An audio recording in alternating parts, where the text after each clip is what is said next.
Who have been your mentors? Who have been the people that cared whether you lived or died for your lifetime so far, and that had experience more than you've got to help you come along to be who you are today, excluding your parents? Your parents are your parents, not your mentors. But who have been the people that didn't have to care for you but did? Then who have been your proteges? Who have you helped? Who have you been helping come along? And what difference has that made in your life to this point, to have those mentors and have those proteges?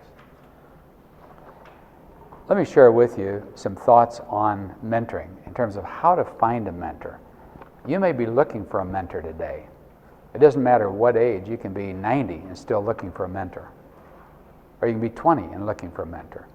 You can be 20 and be a mentor. Let me show you how to find a mentor and how to become one in this section. First of all, let me define what mentoring is. Ideally, mentoring is a lifelong relationship in which the mentor helps the protege realize her or his God-given potential. That's a simple definition, but it is a very clear definition that's lasted me since 1990. It just keeps explaining what mentoring is. Let me take it apart for you just a minute. When I say ideally, not all mentoring relationships are ideal. You have to be prepared for the fact that you're going to be disappointed in some mentors. Some mentoring relationships won't last.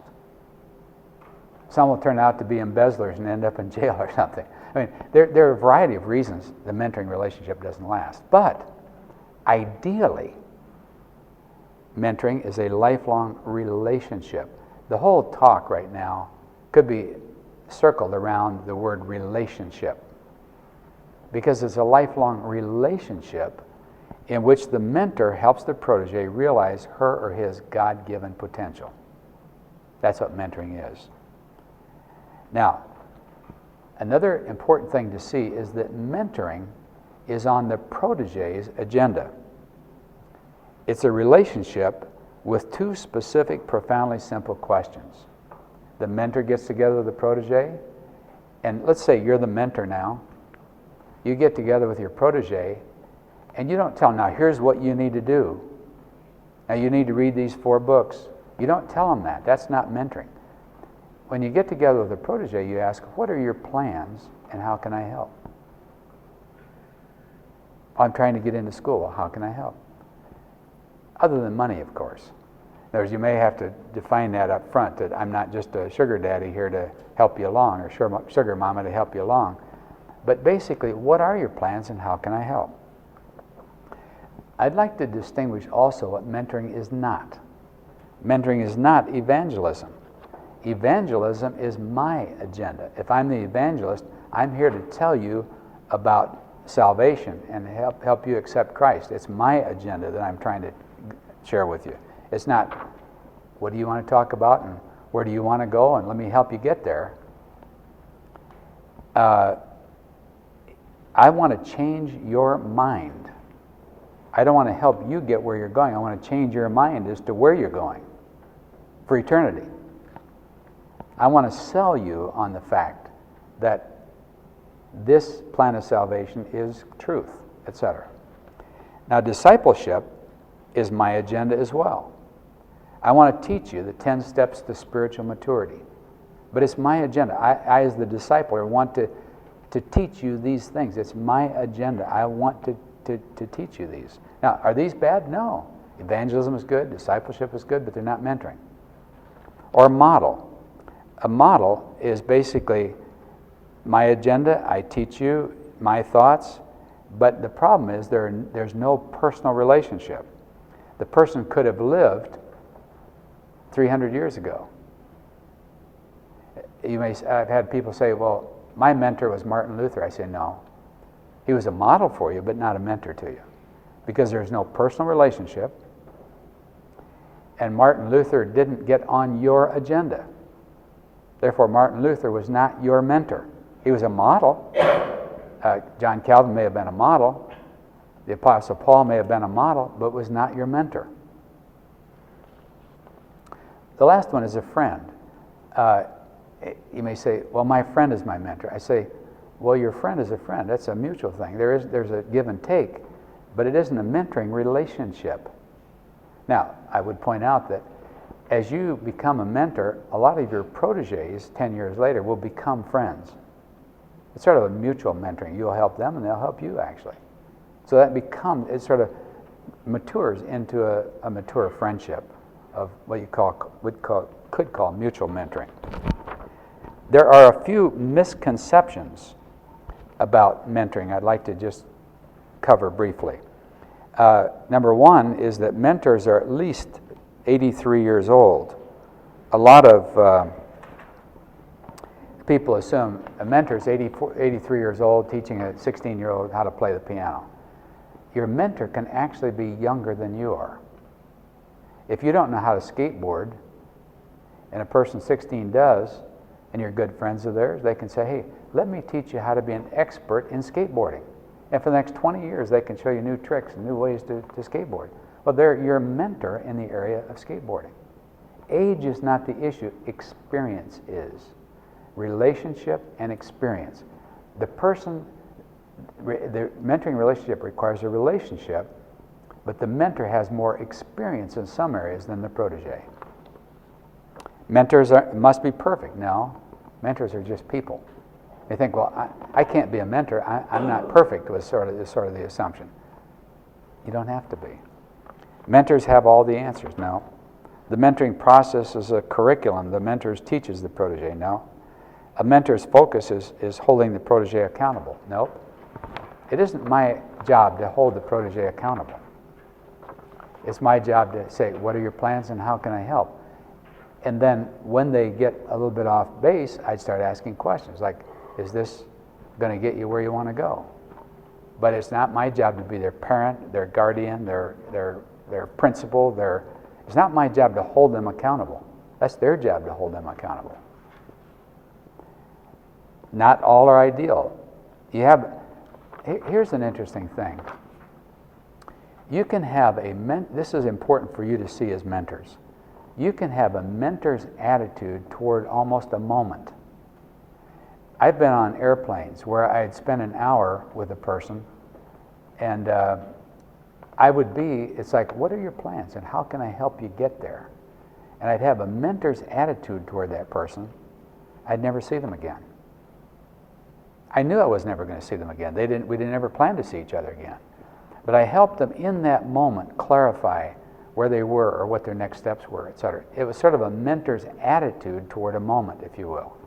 It's not an ideal relationship, but they're not all ideal. Another thing is assigned mentors. You cannot assign mentors. You can't say, look, you'll be her mentor and you'll be his mentor. Well, you can, but it doesn't guarantee it's going to work because it's based on relationships, not assignments. Now, in some cases, I was involved in a young adults group in Memphis, Tennessee. Worked with Second Presbyterian, Memphis, Tennessee. And they brought in a variety of people. They wanted to reach into the community. They brought in a variety of community leaders, and they said, we'd like to work with the community leaders, so how can we best help you? How can we as a church best help you? And they talked for a while, and one of them said, well, what we really need is mentors. And then the conversation went on. I said, time out just a minute. I was facilitating the meeting, and I said, back to what you said, how many of you really desire and want a mentor? All the hands went up. These were young attorneys and doctors and young executives in Memphis, Tennessee. I said, what if we put together a program where we had 50 executives here from the church, have 50 proteges and from the community, and we spend a year. What if we spend a year, or 10 months, and we go through and like I would teach something for an hour, and then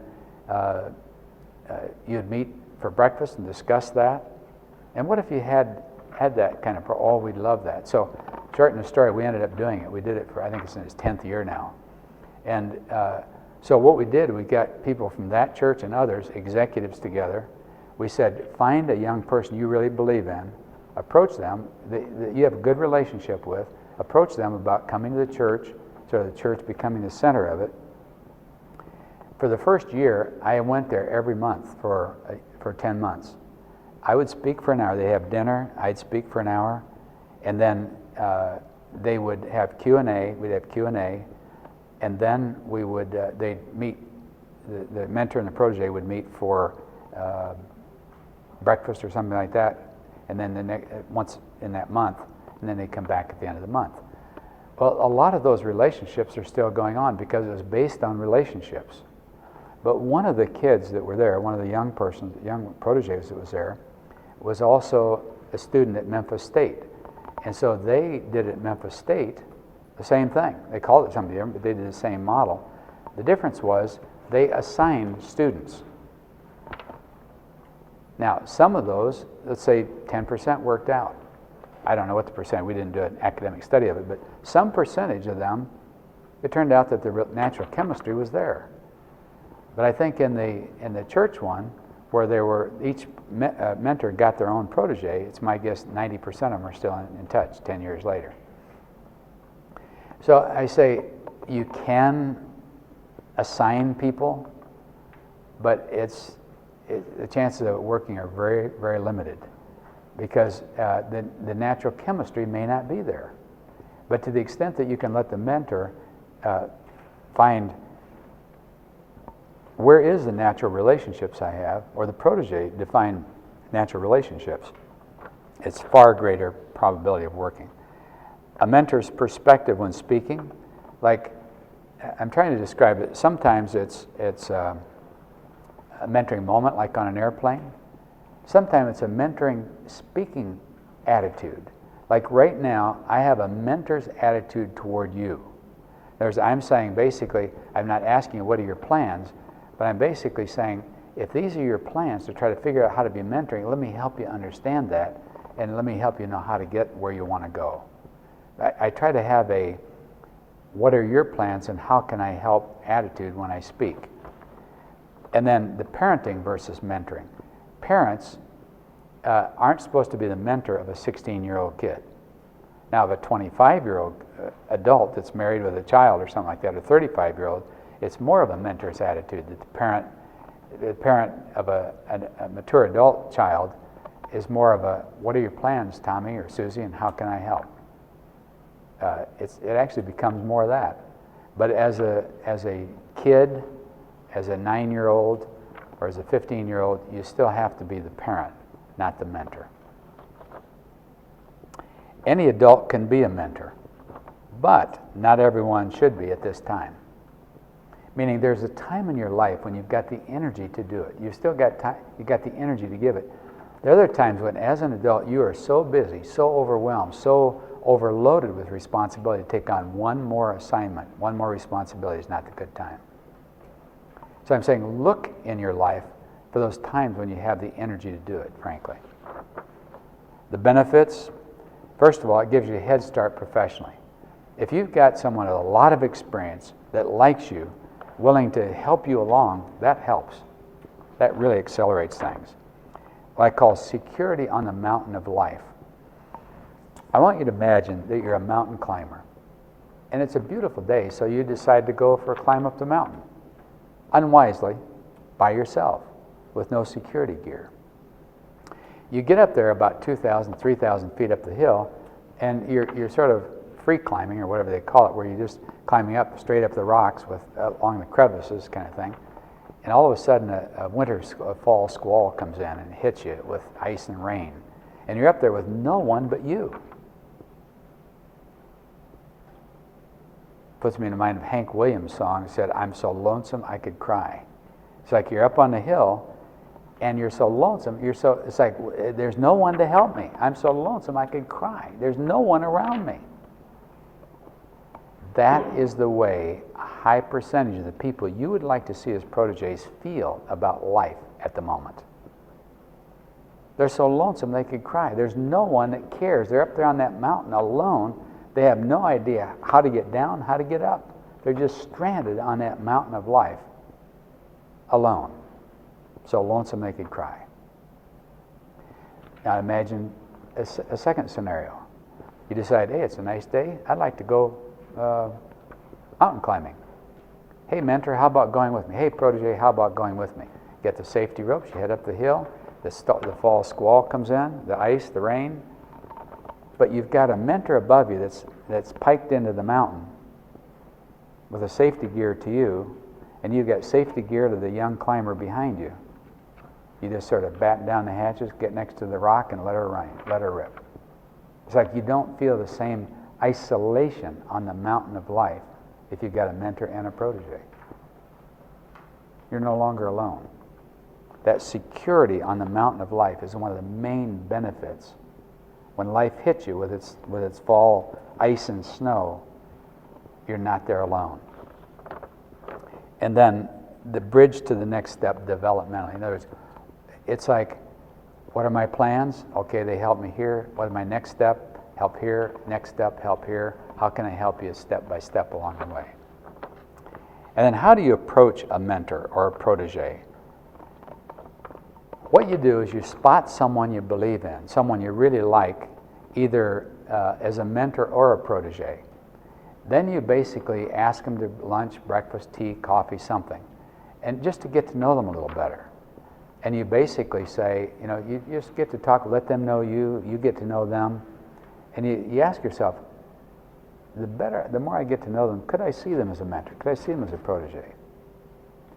When you get the feeling like, hey, there's enough chemistry here, I'd like to see this person win for the rest of life, then here's very, very, very careful wording. Would you ever consider being one of my mentors in life? Not would you consider being my mentor in life. That's way too heavy. It's like no one wants to take the responsibility for all of you in life. But to be one of my life mentors, which by that I mean ideally mentoring is a lifelong relationship in which the mentor helps the protege realize their God-given potential. I need someone like you in my life to help me realize my potential over life. Would you consider being one of those? Now, at that point, you want to define what your real expectations are. Now, I'm not talking about getting together every week for the rest of life. What I'm saying is we get together every once in a while, maybe once a month for the 3 or 4 months, and then beyond that as needed kind of thing. In other words, how much time are you assuming that will take? How much time are you assuming of the mentors you want to have available to you? And then the same with the protege. I can only give you this much time, but could we meet this much time kind of thing? And so you define the parameters of the relationship. Sort of how much time, energy, money. I can give you advice, but not money. You're going to have to get your money somewhere else. And then consider the possibility that mentoring is a part of your life work. Consider the possibility that mentoring is something you will do for the rest of your life. There's a man named Mentor Graham, who they said stood about 4'6", as I recall. He was about this tall. And Abraham Lincoln was 6'4". Like this and like this. Mentor Graham started mentoring Abraham Lincoln when he was like, he was a young kid, I think. And he mentored him all the way through, teaching him to read, mentoring. When he became president of the United States, Abraham Lincoln, he was sitting in the front row of his inaugural. You don't have any idea what the potential of some kid in your youth group or your church, some kid down the street, some niece, nephew. You don't have any idea the potential of the person in front of you. But often you can see potential there. But if they don't have someone, you reason, to hold them on the path, they're headed for trouble for sure. Now, there are 2 kinds of people you can mentor. One is the person that has unlimited potential you'd like to see become all they can be. And the other one is the person who won't make it unless someone helps them. Some people are attracted to unlocking potential, and some are attracted to keeping people out of the ditch. Which you are, it doesn't matter. Either one is looking at that and saying, ideally, I'd like to have a relationship with this protege for the rest of their life that would help them realize their God-given potential. That's a mentoring relationship. And then, no matter where they go in life, you check in when they move to Alaska, then to London, then to Zimbabwe, and then to, no matter where they are in life, you just check in and say, hey, how's it going? What are your plans? How can I help? With today's phones and Skypes, etc., it's easy to stay in touch, no matter where they go.